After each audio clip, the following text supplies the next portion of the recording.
Саламатсыңарбы, кымбаттуу балдар? Биздин бүгүнкү сабактын темасы суюктуктагы электр тогу. Сабактын максаты таза суунун электр тогун өткөрбөшүнүн шартын билишет, электролиз кубулушун түшүнүшөт, электролиттик диссоциация деген эмне экенин айтып бере алышат. Анда эмесе балдар, сабагыбызды баштасак. Тийиштүү шарттарда суюктуктар электр тогун өткөрүүчү да, өткөрбөөчү да диэлектрик болуп эсептелет. Дистирленген таза суу электр тогун өткөрбөйт. Ал эми сууда эритилген кислоталар же туздар электр тогун жакшы өткөрүшөт. Эми ушул маселелерге токтолсок. Силер балдар сүрөттөн көрүп тургандай электр чынжырын чогулталы. Мында В айнек идиш, электролиттик ванна деп аталат. Электроддор, аларга катод жана анод кирет. Алгач чынжырдагы айнек идишке дистирленген таза сууну куюп, чынжырды туюктайбыз. Электр лампочкасы күйбөйт. Демек дистирленген таза суу электр тогун өткөрбөйт. Экинчи учурда ушул эле чынжырды чогултуп, айнек идиштеги дистирленген таза сууга 1 кашык аш тузун салып аралаштырабыз. Демек чынжырды туюктаганда электр лампочкасы күйгөндүгүн көрөбүз. Бул болсо аш тузунун суудагы эритмеси аркылуу токтун өткөндүгүн далилдейт. Суюктук аркылуу токтун өтүү кубулушу электролиз деп аталат. Электр тогу өтүп жаткан суюктук электролит деп аталат. Эми электр тогу деген эмне эле? Эсибизге салсак, ал заряддуу бөлүкчөлөрдүн багытталган кыймылы. Заряддуу бөлүкчөлөр электр талаасынын таасиринде бир багытта кыймылдашат деп айтканбыз.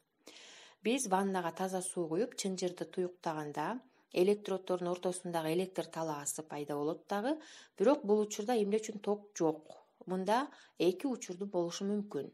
Биринчиси суюктукта заряддалган бөлүкчөлөр жок, экинчиси заряддалган бөлүкчөлөр болсо дагы алар багытталган кыймылга келишпейт экен.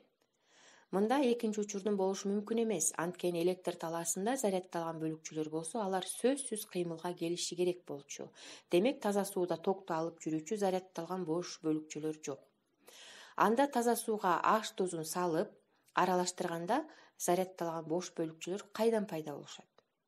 Адатта аш тузунун химиялык формуласы натрий хлор деп жазылат. Аны таза сууга салганда эрийт да, анын молекулалары оң жана терс иондорго бөлүнүшөт экен. Натрийдин иондору оң зарядка, ал эми хлордун иондору болсо терс зарядка ээ болушат. Бул кубулуш химия курсунда электролиттик диссоциация деп аталат. Диссоциация латын сөзүнөн алынган, бизче которгондо ажыроо дегенди билгизет. Демек балдар, аш тузунун биз кадимки эле турмушта колдонгон мына ушул туздун кристаллын таза сууга салганда анын молекулалары оң жана терс иондорго ажырайт экен. Электр талаасынын таасиринде оң иондорго ток булагынын терс уюлуна бириктирилген электродко карай, ал эми терс иондор ток булагынын оң уюлуна бириктирилген электродко, анодко карай багытталган кыймылга келишет экен. Электролиз эки процесстен турат.